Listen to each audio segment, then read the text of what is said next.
Ndabasuhuje mwese. Jackson Semahoro niko nitwa. Ni umugabo mu by'ukuri wiberaga mu buzima butangaje cyane, ubuzima buhenze kurenza uko wabyiyumvisha. Buri gihe uko yagiraga isabukuru nibwo ubukire bwe nyine bwigaragazaga neza. Tariki ya 11 ukwezi kwa 10 2019 uyu yakoze ibiro bidasanzwe. Iki gihe yabaga mu nzu ihenze cyane mu mujyi wa Dubai, The Palazzo Versace. Ni inyubako ifite byose kugeza no ku bwogero bwihariye, private pool.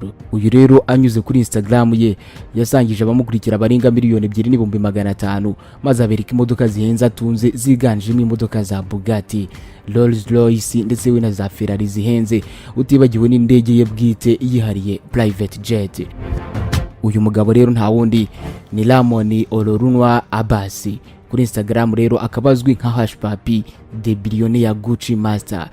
Benshi bakomeje no muri kwibaza aho uyu mugabo akomora amafaranga ye afite ku bwinshi, kuko nyine nta kazi kazwi akora, ariko kandi akaba atunze imitungo ibarirwa muri za miliyari z'amadolari y'Amerika.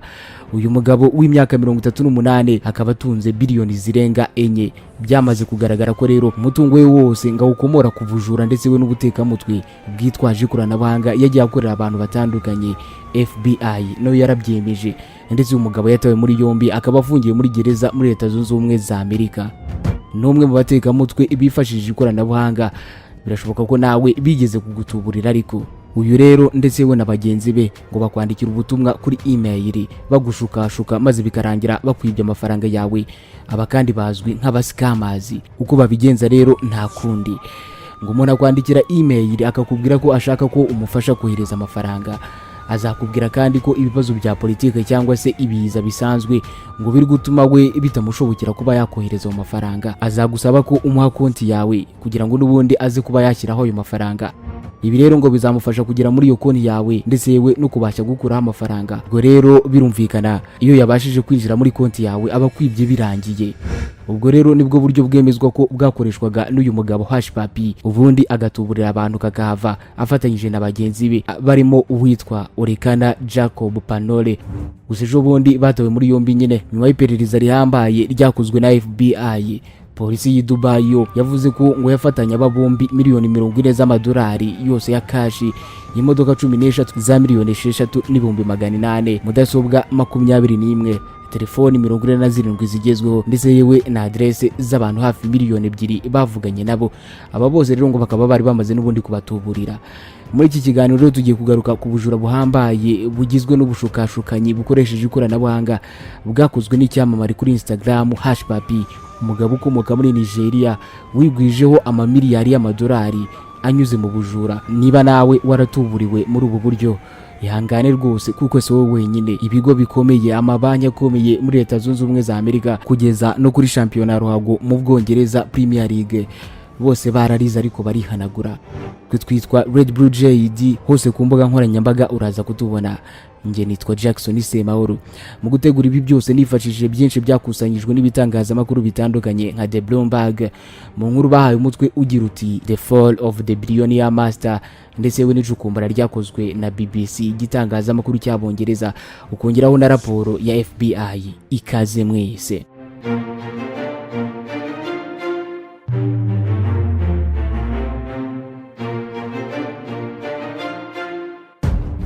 Ku itariki ya 29 ukwezi kwa 5 umusore witwa Orekana Jacob Panole yashize ifoto kuri Instagram ye ari ruhande rw'imodoka ya Lamborghini i Dubai. Iki gihe rero hakaba hari ku isabukuru ye y'amavuko. Iyi foto rero yerekesheje amagambo agira ati abantu nibagatume wicira urubanza kubera umutungo wavunikiye. Hashize ukwezi kumwe rero uyu munyanigeria ukoresha izina rya Mr Woodberry kuri Instagram ye yafashwe na polisi ya Dubai akekwaho n'ubundi ubujura bwifashishije ikoranabuhanga.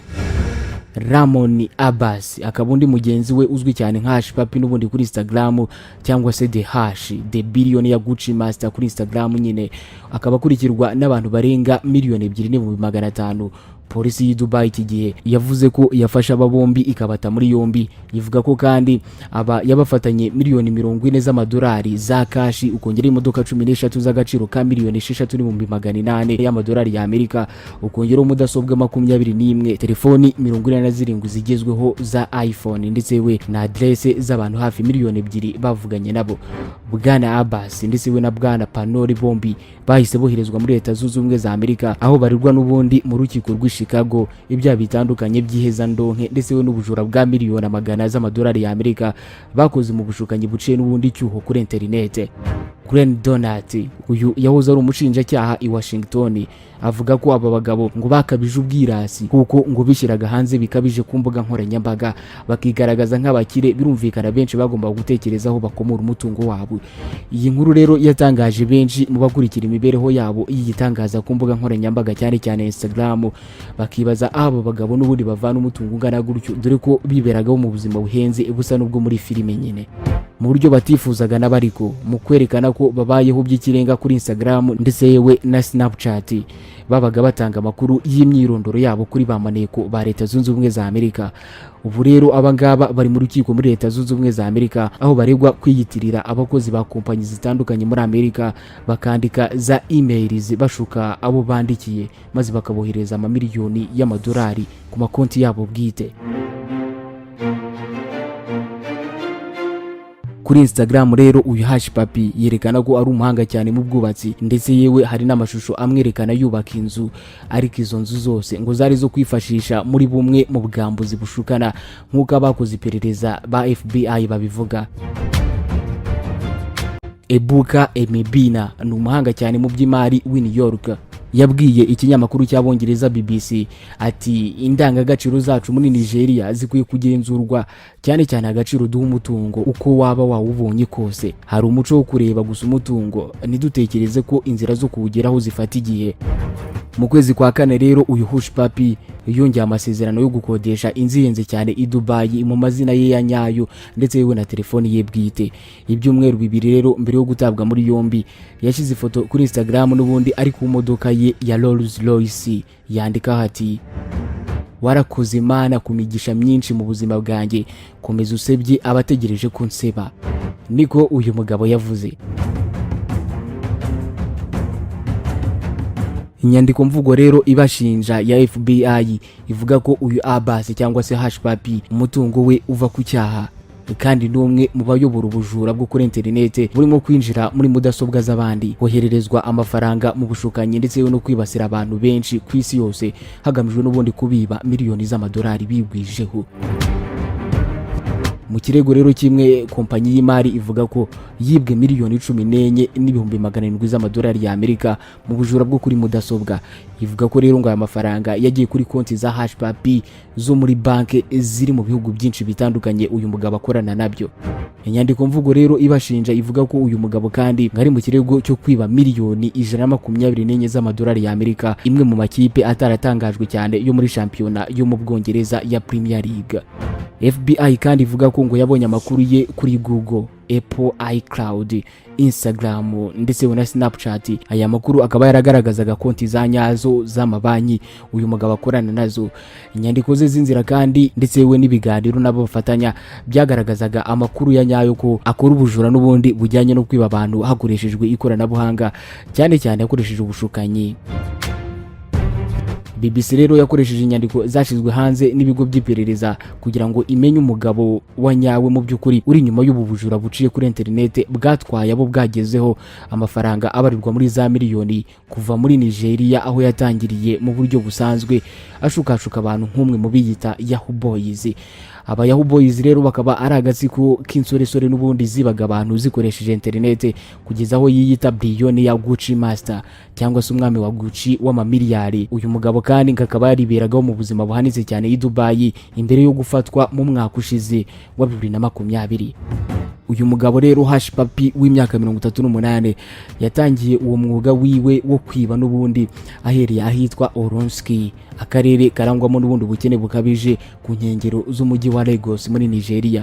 Umwe mu bashoferi baho ngaho rero umuzi neza yabwiye BBC ko yibuka uyu mugabo Abbas cyangwa se HUSHPUPP ari umwana w'umuhungu ukiri muto cyane wakoraga imirimo yose yo mu rugo isanzwe irimo no gufasha nyina wakoraga ubucuruzi buciriritse, nawe se we ngo yari umushoferi wa tagisi.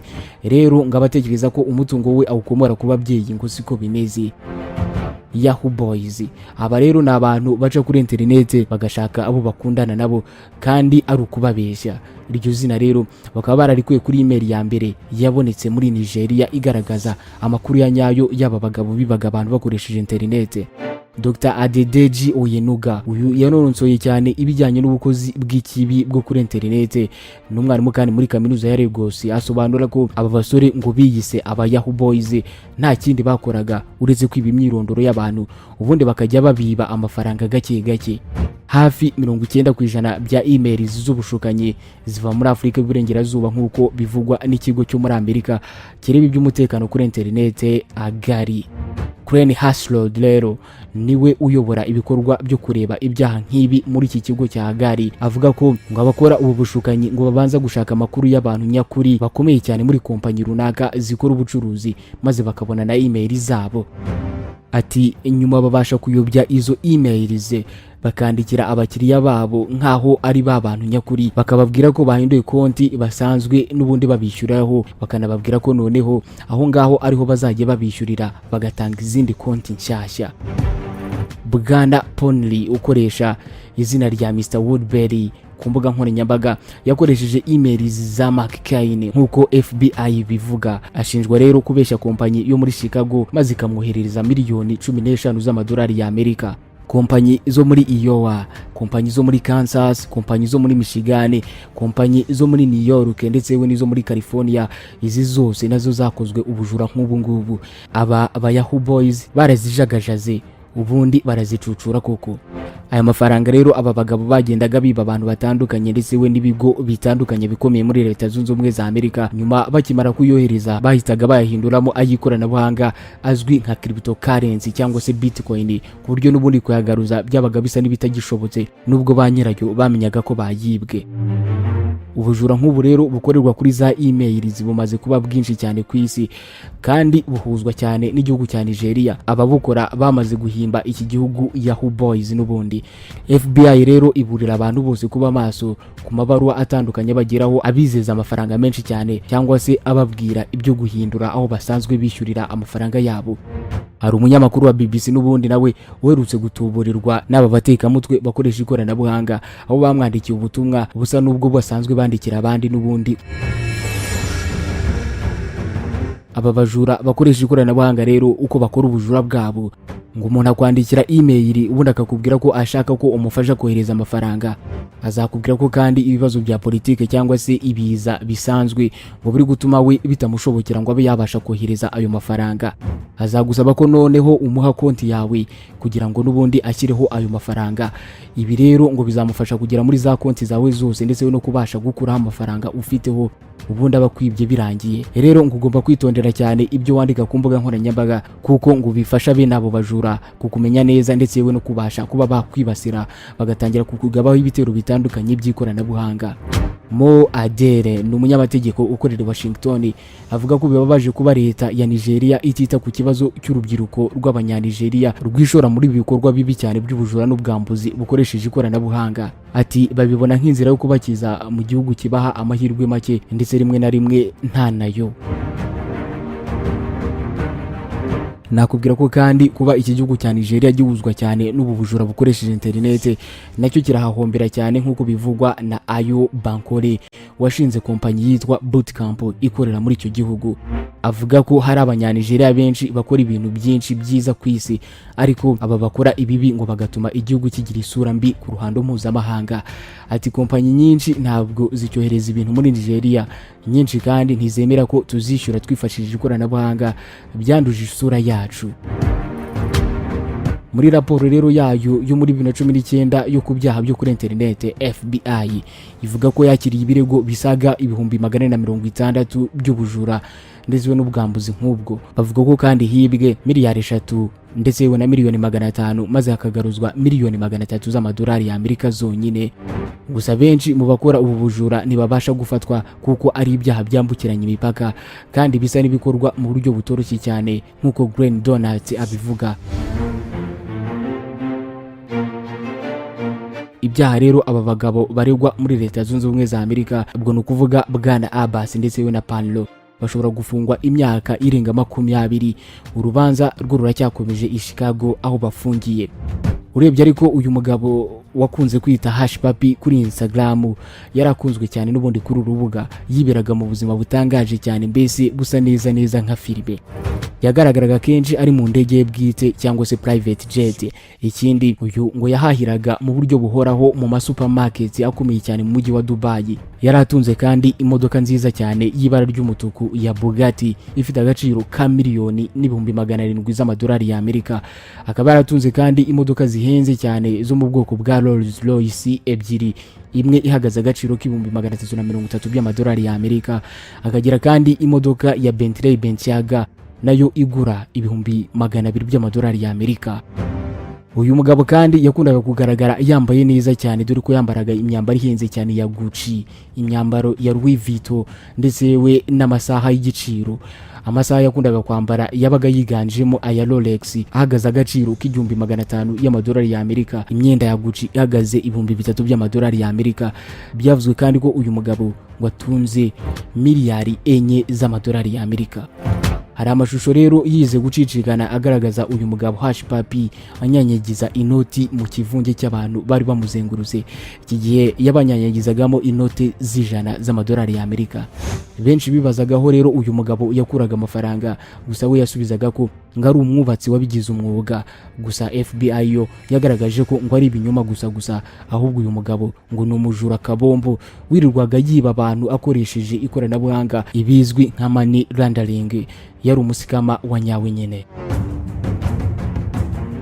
Nuwo yitwa HUSHPUPP, umugabo wazengereje abarenga miliyoni 2 akabiba mu bushukanyi buhambaye, utibagiwe n'ibigo bikomeye cyane byo muri Amerika ndetse n'amabanki akomeye yo muri Amerika, aho yagendaga n'ubundi ayobya amafaranga akayuzuza ku makonti ye bwite. Ni naho nge nsoreje. Mwakoze cyane mwe mukunda ibiganiro byacu.